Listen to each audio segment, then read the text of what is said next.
Elle m'a tendu les papiers du divorce avec un sourire. 27 ans. Et elle avait besoin de se trouver. J'ai signé sans hésitation, sans la supplier, sans drame. Elle s'attendait à ce que je m'effondre. Mais ce qui s'est passé ensuite?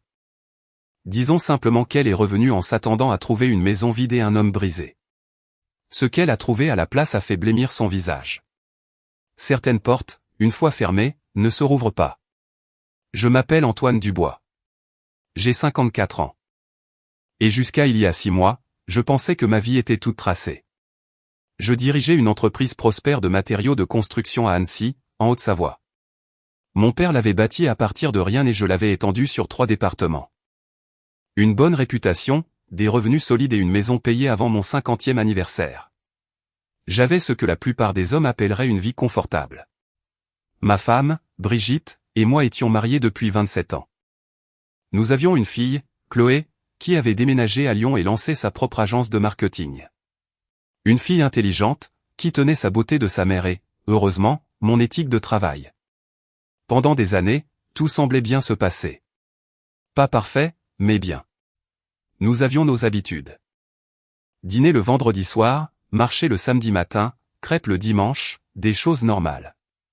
Puis, il y a environ 2 ans, Brigitte a commencé à changer. Elle a rejoint un club de lecture qui ne lisait que des livres sur les femmes reprenant leur pouvoir. Elle a commencé à participer à des retraites de week-end dans les montagnes, revenant avec un nouveau vocabulaire comme « sois authentique » et « limites énergétiques ». Elle a engagé un architecte d'intérieur nommé Dominique Renaud pour refaire le salon, puis la cuisine, puis tout le rez-de-chaussée. Elle disait que la maison semblait stagner et avait besoin d'une nouvelle vision. Je n'y ai pas prêté beaucoup d'attention. Laisse-la avoir ses passe-temps, non? J'étais occupé avec l'entreprise et elle semblait assez heureuse, ou du moins c'est ce que je pensais. Puis ce mardi de mars est arrivé. Je m'en souviens parce qu'il pleuvait, une de ces pluies froides et misérables qui vous donnent envie de rester à l'intérieur avec un café et un livre. Je suis rentré vers 18 h, les bottes boueuses d'une inspection de chantier, et j'ai trouvé Brigitte assise à la table de la cuisine. Il y avait une enveloppe Kraft à côté de la salière. « Nous devons parler », a dit Brigitte. Sa voix était calme, presque répétée. J'ai posé mes clés lentement. « D'accord. » Elle a fait glisser l'enveloppe vers moi. J'ai beaucoup réfléchi à nous, à moi, à ce que je veux pour le reste de ma vie. J'ai ouvert l'enveloppe. Les papiers du divorce.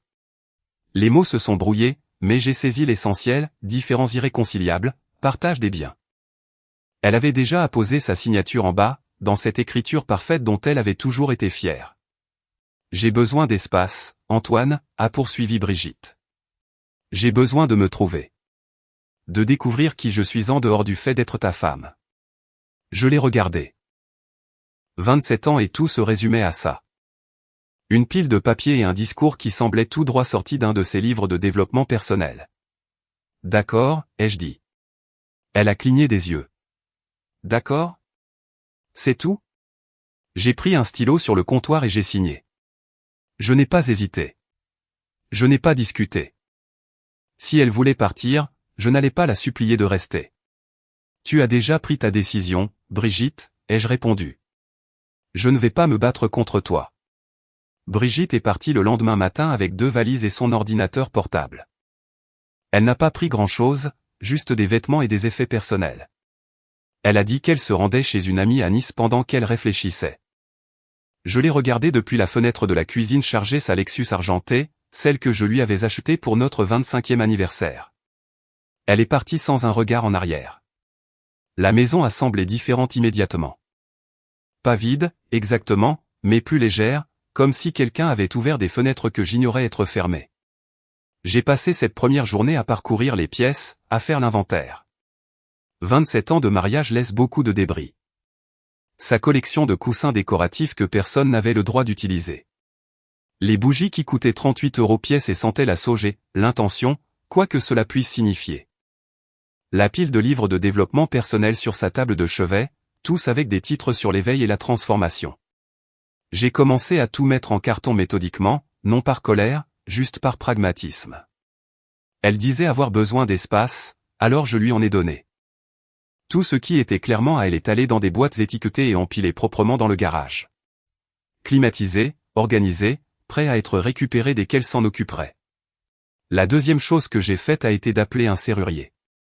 Certains pourraient trouver ça froid, mais je le voyais différemment. Elle avait choisi de partir. Cela signifiait qu'elle ne vivait plus ici. C'est aussi simple que ça. De toute façon, la maison appartenait à la fiducie familiale Dubois, quelque chose que mon père avait mis en place dans les années 90, avant même que je rencontre Brigitte. Elle n'avait jamais prêté beaucoup d'attention aux détails juridiques, disant toujours que la paperasse était ennuyeuse. Maintenant, ces détails ennuyeux comptaient. À la fin de la semaine, je me suis installé dans le pavillon d'amis au fond du jardin. Mon père l'avait fait construire après sa première crise cardiaque.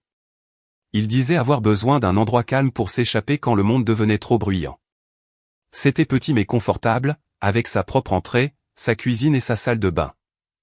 Des services publics indépendants, séparés de la maison principale. La plupart des gens ne savaient même pas qu'il existait, caché derrière la haie. Je n'ai pas parlé de ce déménagement à Brigitte. Je n'en voyais pas l'intérêt. Elle a envoyé un texto le 3e jour pour me demander si je gérais bien la situation. J'ai répondu que j'allais bien. Elle a renvoyé un emoji pouce levé et rien d'autre. La maison principale est restée vide pendant exactement 5 jours. Puis j'ai reçu un texto de quelqu'un dont je n'avais pas eu de nouvelles depuis des mois, Aurore Pellissier, la jeune demi-sœur de Brigitte. Nous nous étions toujours assez bien entendus lors des réunions de famille, mais Brigitte la tenait à distance, disant qu'Aurore était gentille mais instable et qu'elle finirait probablement par vivre dans un van quelque part.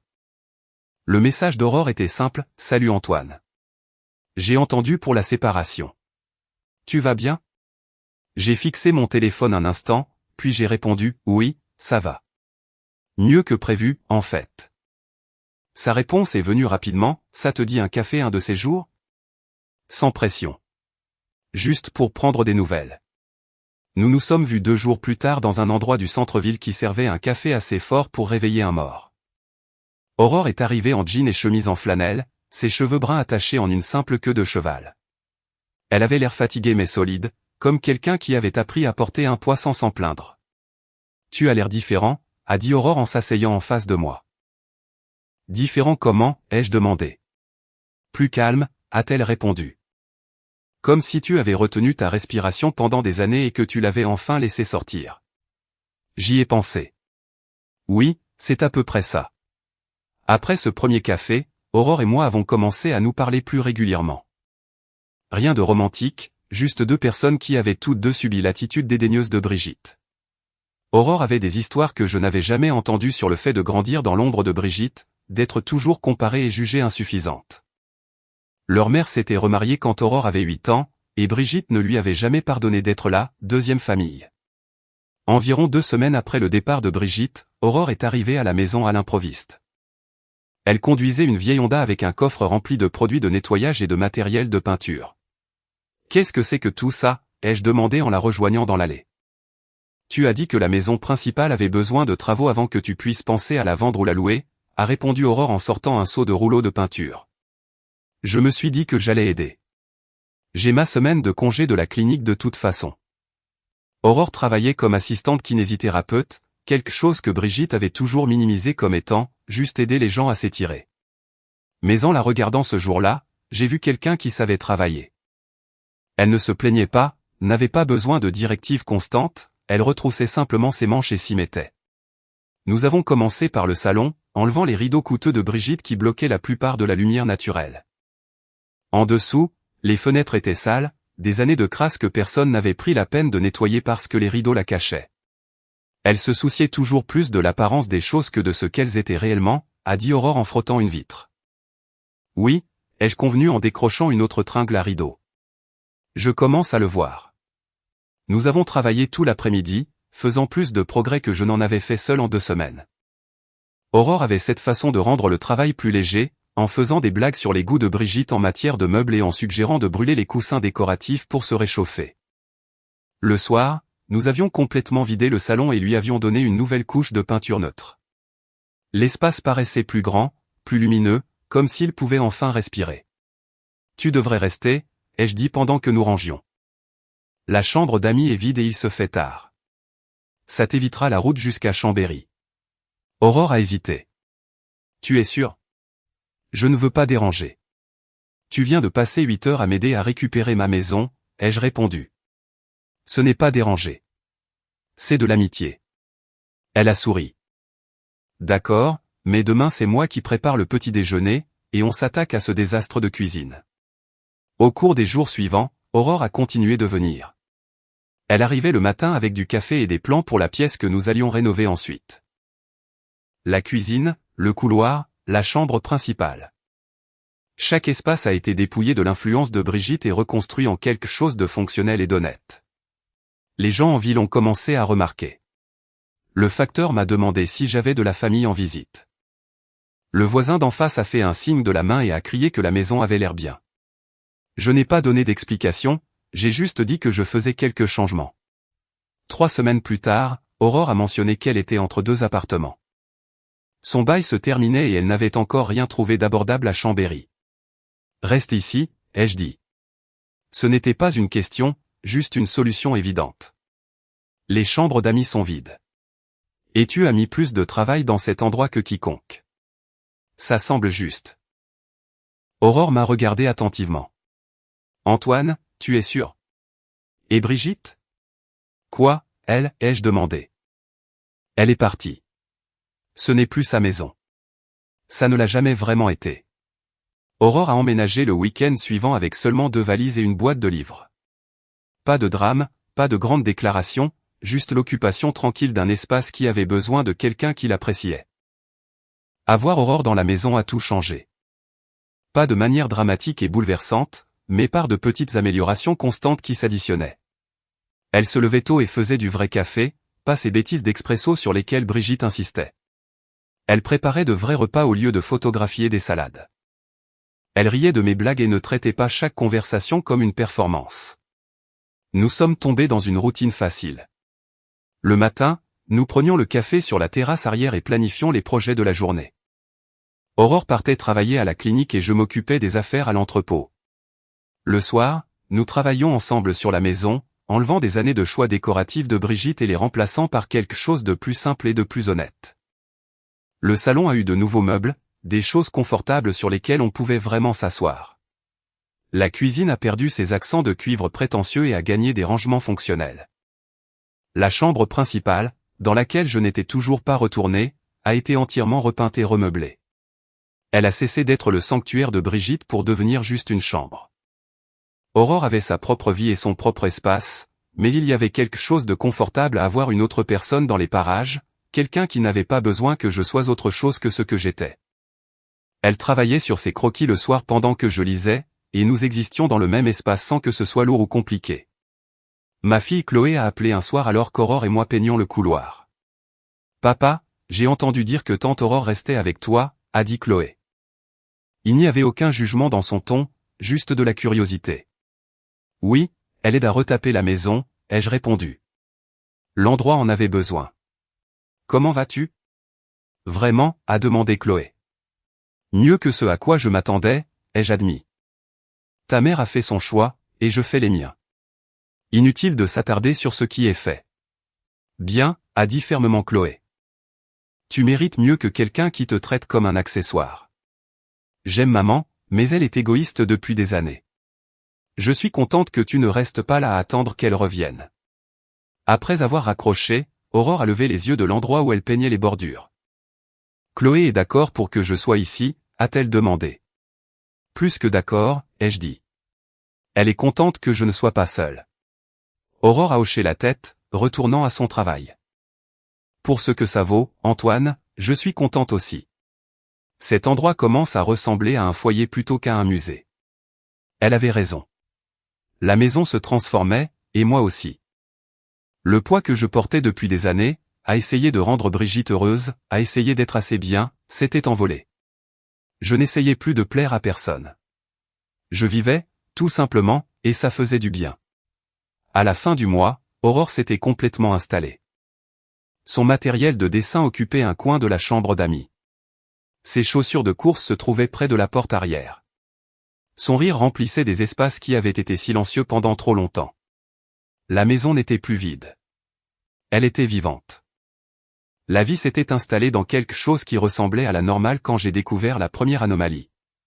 Je parcourais de vieux relevés bancaires, préparant des documents pour l'avocat du divorce, quand j'ai remarqué un schéma. Des virements réguliers de notre compte joint vers un compte que je ne reconnaissais pas, 475 € par-ci, 950 € par-là, parfois plus. Au cours des 18 derniers mois, près de 38 000 € avaient disparu. J'ai appelé la banque. Le compte appartenait à un certain Dominique Renaud. L'architecte d'intérieur de Brigitte. Je me suis assis à mon bureau dans le pavillon d'amis, fixant les relevés étalés sur la table. 38 000 €. De l'argent que j'avais gagné, de l'argent que nous avions économisé ensemble, détourné vers un autre homme pendant qu'elle me souriait au petit déjeuner et parlait de se trouver. J'ai appelé mon avocat, Laurent Gauthier, un type que je connaissais depuis le lycée. Il a sifflé doucement quand je lui ai expliqué ce que j'avais trouvé. Antoine, ça change les choses, a dit Laurent. Nous pouvons utiliser ça dans le règlement. Dissipation des biens matrimoniaux. Elle ne peut pas simplement vider les comptes et s'en tirer comme ça. Je ne veux pas me battre, ai-je répondu. Je veux juste que ce qui est à moi soit protégé.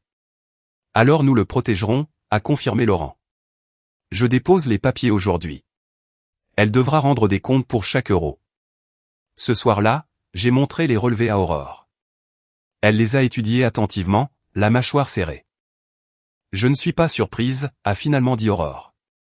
Brigitte a toujours eu quelqu'un à côté, quelqu'un qui la faisait se sentir spéciale. Qui lui disait ce qu'elle voulait entendre. Tu savais, ai-je demandé. Je m'en doutais, a admis Aurore, mais ce n'était pas à moi de dire quoi que ce soit. Vous étiez mariés et j'étais juste la petite sœur ignorée. Qui m'aurait cru? Elle n'avait pas tort. Je ne l'aurais pas cru. J'avais été trop occupé à essayer de garder Brigitte heureuse, trop aveugle pour voir ce qui était juste devant moi. Il y a autre chose, a poursuivi Aurore avec hésitation. J'ai croisé Chloé la semaine dernière. Elle m'a dit qu'elle était au courant de la liaison de sa mère depuis plus d'1 an. Elle les a vus ensemble dans un restaurant à Lyon et a confronté Brigitte. Ta femme, Brigitte, lui a dit de se taire, que c'était compliqué et que tu ne comprendrais pas. La trahison m'a blessé plus profondément que je ne l'aurais cru. Pas seulement la liaison de Brigitte, mais le fait que Chloé ait gardé le secret. Ma propre fille protégeant les mensonges de sa mère. Elle s'en voulait terriblement, a ajouté rapidement Aurore. Elle a dit qu'elle ne savait pas comment te le dire sans tout détruire. Elle essayait de te protéger. Je comprenais ça. Ça ne faisait pas moins mal, mais je comprenais. Le lendemain, j'ai appelé Chloé.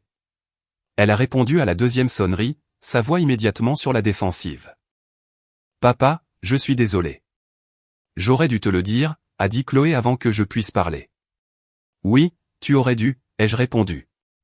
Mais je comprends pourquoi tu ne l'as pas fait. Tu étais prise au milieu. Je détestais te cacher ça, a poursuivi Chloé, sa voix se brisant légèrement. Mais maman a dit que si je te le disais, ça gâcherait tout. Elle a dit qu'elle y mettrait fin. Que c'était juste une phase. Ce n'était pas une phase, Chloé, ai-je dit doucement. C'était un choix. Un qu'elle a fait à plusieurs reprises. Nous avons parlé pendant 1 heure. Chloé a pleuré, s'est excusée, a expliqué à quel point elle s'était sentie déchirée. Je ne lui en voulais pas. Elle avait été mise dans une position impossible par sa mère et elle avait fait ce qu'elle pensait être le mieux. C'est tout ce que chacun de nous peut faire. Quand j'ai raccroché, Aurore m'a tendu une tasse de café et s'est assise en face de moi à la table de la cuisine. Ça va, a demandé Aurore. Ça ira, ai-je dit. J'encaisse, c'est tout. Pour ce que ça vaut, a dit Aurore prudemment, tu gères ça mieux que la plupart des hommes. Tu ne t'emportes pas et tu ne t'effondres pas. Il faut de la force pour ça. Je n'étais pas sûr pour la force. Je savais juste que rester en colère ne changerait rien. Brigitte avait fait ses choix, volé de l'argent, menti à notre fille et était partie comme si rien de tout cela n'avait d'importance. Tout ce que je pouvais contrôler, c'était ma façon de réagir, et j'ai choisi de ne pas laisser ça me détruire. Brigitte est arrivée à l'improviste un samedi matin. J'étais dans l'atelier derrière le pavillon d'amis en train de construire une étagère pour le matériel d'art d'Aurore quand j'ai entendu sa voiture dans l'allée. J'ai posé ma perceuse et je suis passé devant en m'essuyant les mains pleines de sueur. Elle est sortie de sa Lexus, vêtue de vêtements de yoga coûteux et de lunettes de soleil surdimensionnées. Elle avait l'air plus mince, plus anguleuse, comme si elle s'était nourrie de jus vert et de validation. « Antoine, nous devons parler », a annoncé Brigitte en retirant ses lunettes de soleil. « De quoi ?» ai-je demandé, en restant où j'étais. « De la maison, de nos affaires, de la façon d'avancer correctement », a expliqué Brigitte, son ton suggérant qu'elle avait répété cela. « Tout a été réglé », ai-je répondu. « Tes affaires sont dans des cartons au garage.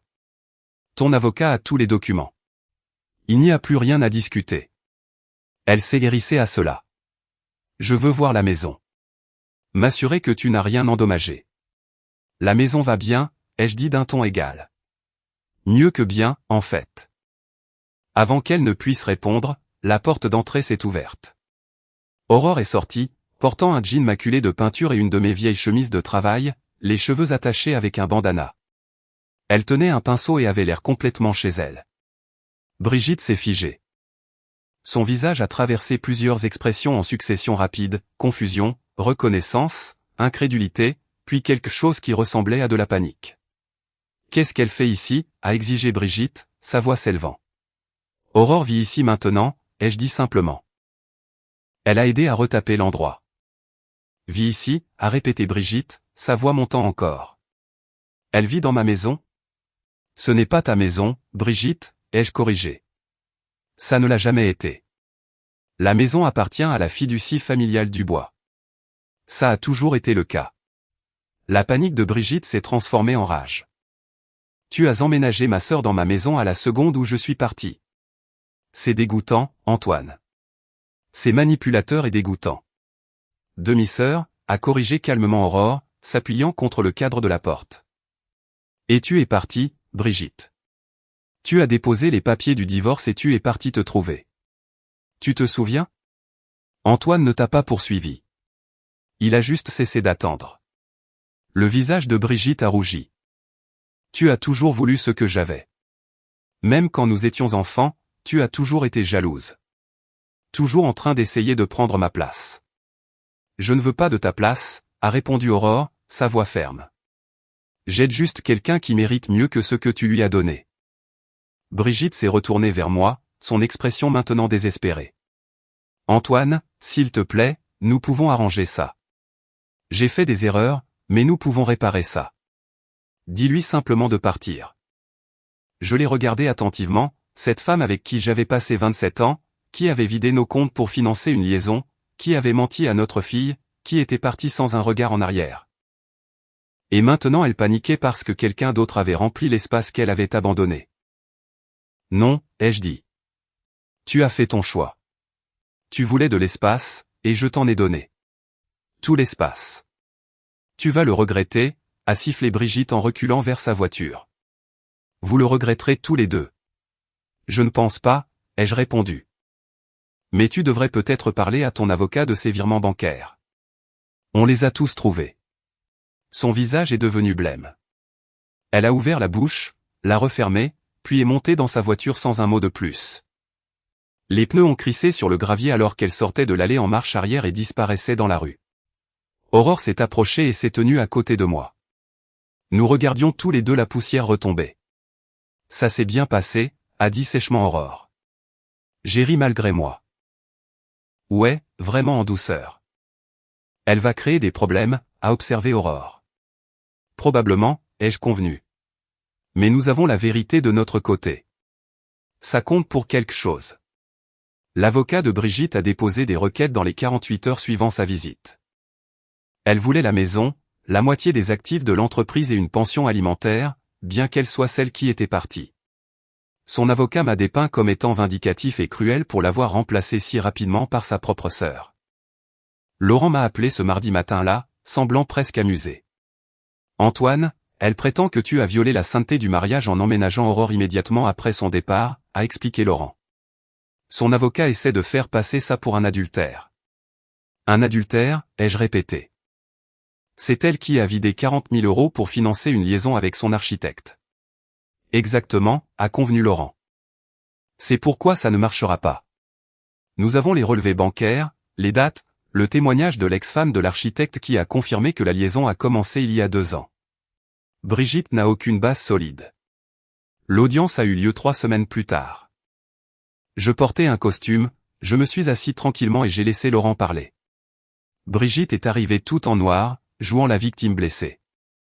Son avocat a soutenu que je l'avais abandonnée émotionnellement, que j'avais prévu de la remplacer par Aurore depuis le début, que la maison devrait lui revenir en compensation d'années de négligence affective. Puis Laurent a présenté les preuves. Les relevés bancaires montrant des virements systématiques à Dominique Renaud. Les textos que Chloé avait fournis montrant Brigitte avouant la liaison. Le témoignage des voisins qui avaient vu la voiture de Dominique dans notre allée les jours où j'étais au travail. La juge, une femme sévère d'une 60aine d'années nommée Patricia Hamon, a tout examiné attentivement. Puis elle a regardé Brigitte par-dessus ses lunettes. Madame Dubois, vous avez dilapidé les biens matrimoniaux pour financer une liaison extra-conjugale, puis vous avez abandonné le mariage en prétendant avoir besoin d'espace, a dit sèchement la juge Hamon. Et maintenant, vous réclamez la maison familiale et une pension de l'homme que vous avez trahi. Est-ce exact? L'avocat de Brigitte a commencé à parler, mais la juge a levé la main. La maison appartient à une fiducie familiale établie avant votre mariage, a poursuivi la juge Hamon. Vous n'avez aucun droit légal sur elle. De plus, la dissipation des actifs sera prise en compte dans le règlement final. Vous serez responsable du remboursement de la moitié de ce que vous avez transféré, soit environ 19 000 €. Le visage de Brigitte est devenu blême. Son avocat lui a chuchoté quelque chose d'urgent, mais elle est restée assise là, figée. Quant à la pension alimentaire, a ajouté la juge, étant donné que vous avez volontairement quitté le mariage et dilapidé les biens matrimoniaux. Je ne vois aucune base pour une prestation compensatoire. Le divorce est prononcé. Le partage des actifs restants sera calculé moins le montant que Madame Dubois doit rembourser. L'audience est levée. Sortir de ce palais de justice, c'était comme entrer dans la lumière du soleil après des années dans une grotte. Aurore attendait dehors, ayant pris sa journée pour être là. Comment ça s'est passé, a demandé Aurore. Nous avons gagné, ai-je dit simplement. Tout. 2 semaines après la décision du tribunal, Aurore a commencé à se sentir malade. Au début, nous avons pensé que c'était le stress de la bataille juridique ou peut-être juste une gastro. Mais comme ça ne s'améliorait pas après une semaine, j'ai insisté pour qu'elle voie un médecin. Elle est revenue du rendez-vous l'air stupéfaite. Antoine, je suis enceinte, a dit Aurore en s'asseyant lourdement à la table de la cuisine. Je l'ai dévisagée. Enceinte? D'environ 6 semaines, a-t-elle confirmé, ses mains tremblant légèrement. Je ne pensais même pas que c'était possible. J'ai toujours eu des cycles irréguliers, et nous avons fait attention la plupart du temps. Nous nous étions rapprochés au cours des derniers mois, trouvant du réconfort l'un chez l'autre après tout ce qui s'était passé avec Brigitte.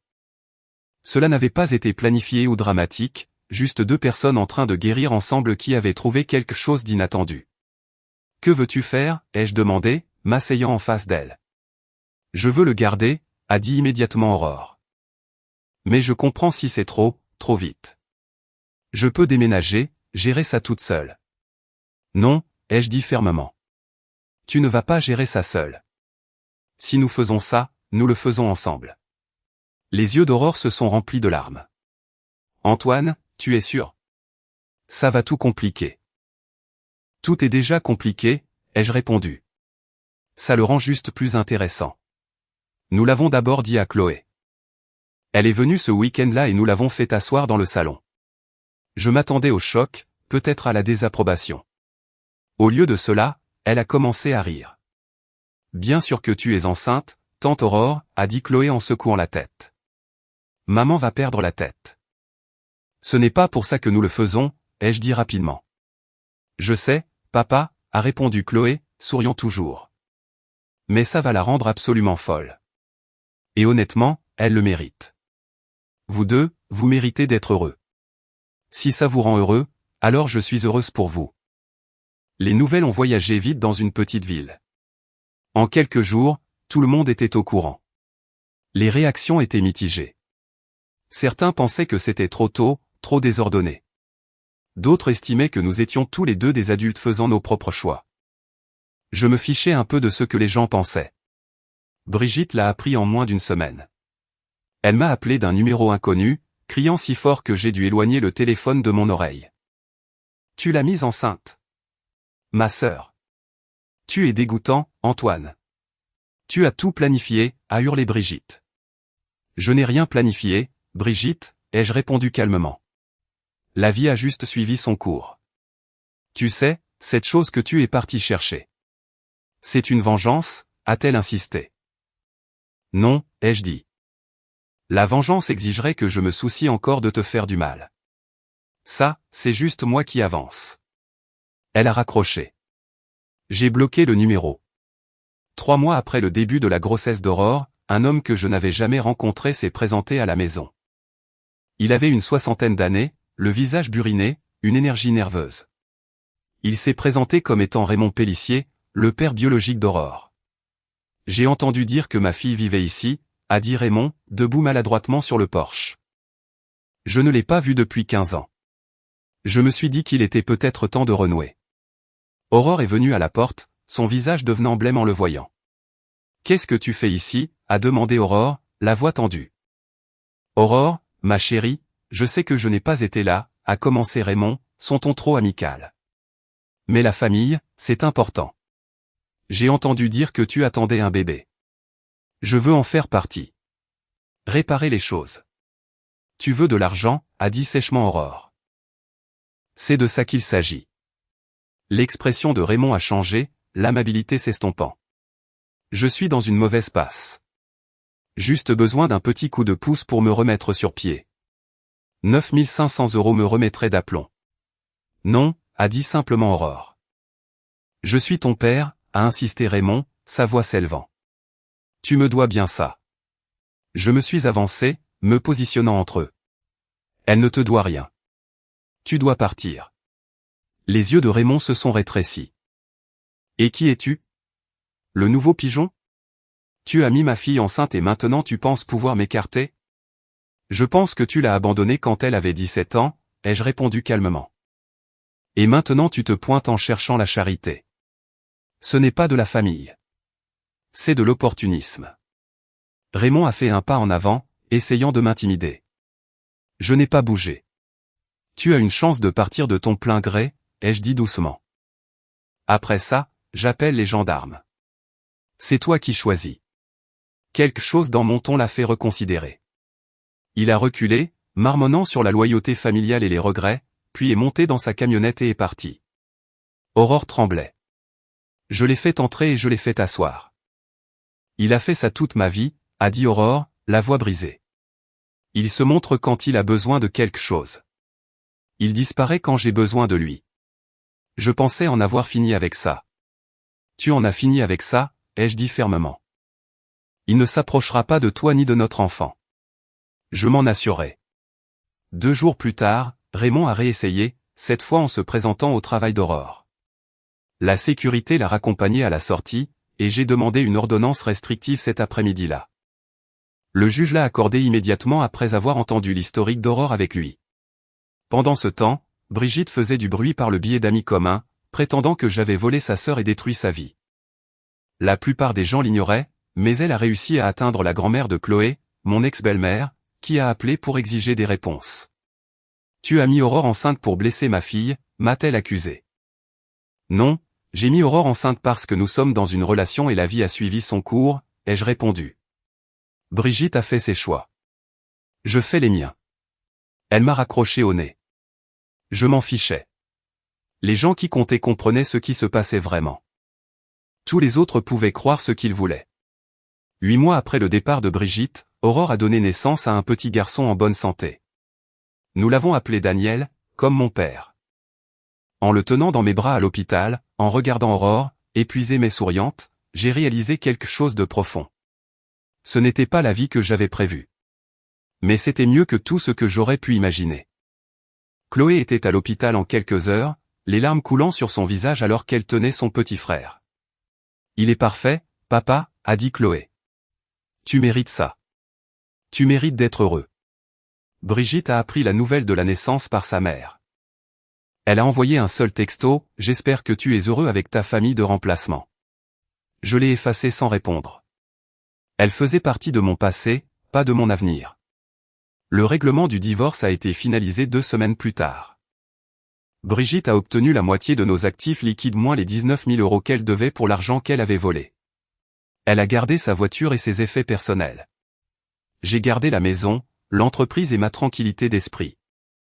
La structure de fiducie que mon père avait établie protégeait tout ce qui comptait. Dominique Renaud, son amant architecte, était apparemment passé à une autre cliente fortunée. Brigitte vivait dans un petit appartement à Nice, publiant des citations inspirantes sur la résilience et le nouveau départ. Je ne suivais pas ses réseaux sociaux, mais Chloé me tenait au courant. Maman dit aux gens qu'elle a quitté une situation abusive, a rapporté Chloé lors d'une visite. Que tu la contrôlais financièrement et émotionnellement. Laisse-la raconter l'histoire dont elle a besoin, ai-je dit, en regardant Daniel dormir dans son berceau. La vérité est dans les dossiers du tribunal si quelqu'un se soucie de la chercher. Aurore et moi nous sommes installés dans une routine. Elle a repris le travail à temps partiel après son congé de maternité, et j'ai ajusté mon emploi du temps pour aider avec Daniel. La maison qui avait été autrefois une vitrine pour l'ego de Brigitte est devenue un vrai foyer, rempli de jouets de bébé, de rire et du chaos confortable de la vie réelle. Raymond a tenté de contacter Aurore une fois de plus, 6 mois après la naissance de Daniel. Une lettre est arrivée demandant de l'argent et un droit de visite en tant que grand-père. L'avocat d'Aurore a répondu avec une copie de l'ordonnance restrictive et une mise en demeure. Nous n'avons plus jamais entendu parler de lui. 15 mois après que Brigitte a laissé tomber ses papiers de divorce sur la table de ma cuisine, j'étais assis sur la terrasse arrière avec Aurore, regardant Daniel faire ses premiers pas chancelants sur l'herbe. Chloé était là aussi, filmant avec son téléphone et l'encourageant. Tu sais ce qui est drôle, a dit Aurore en s'appuyant contre mon épaule. Brigitte a passé toutes ces années à essayer de se trouver, et elle n'a toujours aucune idée de qui elle est. Mais toi, tu l'as toujours su. Tu avais juste besoin qu'elle parte pour t'en souvenir. Elle avait raison. L'homme que j'avais été avec Brigitte, essayant constamment d'être assez bien, s'adaptant constamment à ses exigences changeantes, ce n'était pas vraiment moi. C'était de la survie. Être assis ici, avec des gens qui m'appréciaient pour qui j'étais vraiment, c'était ça, vivre. Daniel a trébuché et est tombé lourdement sur l'herbe. Au lieu de pleurer, il a ri et s'est relevé, déterminé à continuer d'essayer. J'ai souri en le regardant. Recommencer ne consistait pas à effacer le passé. Il s'agissait de construire quelque chose de mieux à partir de ce qui restait. Et en regardant mon fils, ma fille et Aurore à mes côtés, je savais que nous avions construit quelque chose de solide, quelque chose de réel, quelque chose qui valait la peine d'être conservé.